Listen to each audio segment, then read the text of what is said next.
What is going on YouTube? Today I wanted to make a video kind of talking about the X-T3 and why I use it, and kind of like my story into how I ended up using the X-T3 over the A7S II. So yeah, you know, I saw many videos. You know, there's a bunch of videos on YouTube on why the Fuji X-T3 is the best camera now, and it won like some award for being the best video camera of the year. But you know, yeah, I'll just let you know what I think. So a long time ago, my parents bought me the T3i, the Canon T3i, when I was in high school. And back then it was like the thing, like a DSLR camera, like stuff was out of focus in the background, and like depending on what lenses you put on it. And you know, at that time, you know, I started to learn that like, oh, lenses are what makes like your image look good. So, you know, I bought the 24-105.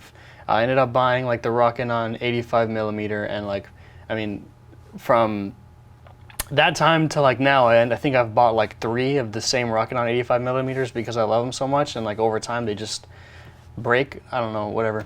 After using the T3i for some time, it compared to the stuff that was on the internet, it just didn't look sharp. Everything was mushy. So then switched over to the GH4. Now the GH4, I mean, at the time was like, again, like the best thing ever. You know, just keeping up with technology. You know, had 4K. I don't know. It was a great camera. And you know, we used a Metabones adapter, so we got to stick with the Canon lenses. So you know, over that period of time, you still end up buying Canon lenses. For me, I moved on from the GH4 because the sensor size was so small at a micro four thirds sensor, and then the skin tones on like almost every shot that I got, people looked like completely orange. As I was using the GH4, you know, like you hear about the Sony A7S, and it's like the sensor's a full frame. It's like this amazing camera, you know, in regards to the A7S II, you know, it was like the sensor stabilized, like it's the perfect camera. Yeah, we pulled the trigger, we got the A7S IIs. Great camera, amazing camera. I feel that like that camera is probably my favorite camera that I've ever owned after the T3i, you know, just because it's my first one. But that camera is amazing. You know, and then after using the GH4 for some time, you kind of start hearing about the Sony A7S, right? And then in regards to the A7S II, you know, the sensor was stabilized. It's like, on paper, it's like the best camera ever, you know? So we pulled the trigger, we got the A7S IIs, we got the ComLight adapter, used all our Canon lenses. The images were like insane. You know, there's this huge debate and this huge topic of like color science and all this stuff, but I mean, everyone I talk to, it's like the footage on the Sony, just like the color's bad. You know, like the skin tones are gray or green. You know, I bought like some Canon, like, you know, color profile thing, and it's like a PDF file, and like to adjust the color, and then it just made it look more like crappy. You start using LUTs and trying to make it look nice, and it's like I spent basically 2 years of my life with the Sony A7S II, like getting nice footage, but the color sucks, and then like trying to color grade it and color correct that to make it look nice.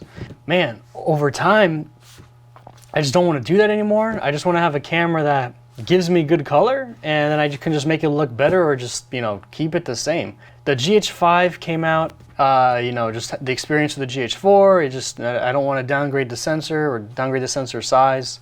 And then of course, like, you know, their color looked a little bit better, but I don't know. I just didn't have good experience with the color on that one either. And right now for me, when I had the A7S II, was just get a camera that had nice color. You know, it's like I'll sacrifice everything in the camera just to have nice color, because that's just the last goal for me. I just want to make it look nice. You know, for us, the X-T3, like having 4K 60, having that 10-bit, you know, H.265 color, like there is a big difference. Just, you know, the color in general just looks amazing.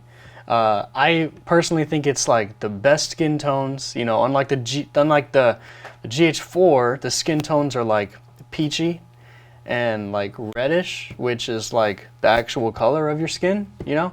The trees are green, the leaves are green, unlike the Sony where everything was gray, and you know, I don't know how, but sometimes the leaves looked orange and the grass looked orange. Like, I don't get it. But with the X-T3, it's like all the colors are on point if your white balance is on point. You know, it's like, it's mind-blowing.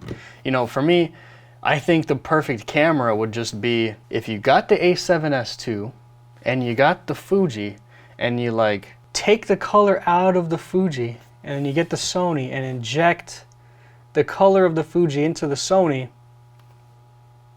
There you go. It's the best camera. Why can't just do it, you know? I don't know. Please. Everything on the X-T3 is super crisp. The color's really nice.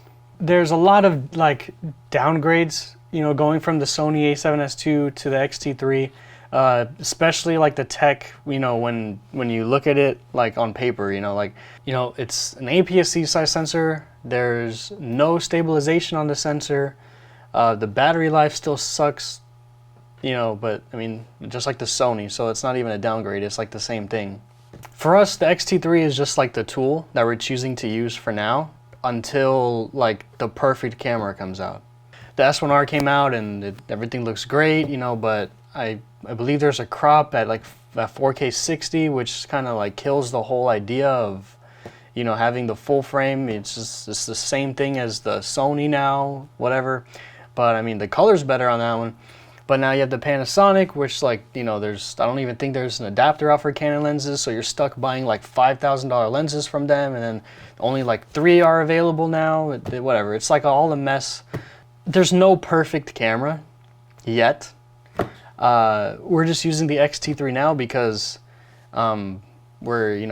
we just want that awesome color, and it kind of shows. Like if you just go to like the Vimeo page and you look at just like the thumbnails for our videos, it's night and day on what like the color in the image looks like. At the end of the day, the X-T3 for us is like a middle camera. I don't want to say it's the best camera in the world because it's not. And the Sony's not the best camera in the world. The Panasonic's not the best camera in the world. And you know, I'm talking about like consumer level. I don't think I'm gonna switch anytime soon unless like something crazy gets released. I know that at one point in the near future, the X-T3 is gonna be irrelevant. Yeah, that's basically my opinion, you know. So again, I just wanted to make this video just to, you know, voice my opinion on the X-T3 because, you know, I've been getting a lot of comments about it, and you know, hopefully this answered a lot of questions too. And I just wanted to give you my reasoning for switching from A7S to the Fuji. So feel free to leave some comments, like tell me why you think the A7S II is better, or you think the X-T3 is better. Whatever, I put them on the same level. So yeah, thank you for watching, subscribe, and I'll talk to you guys later.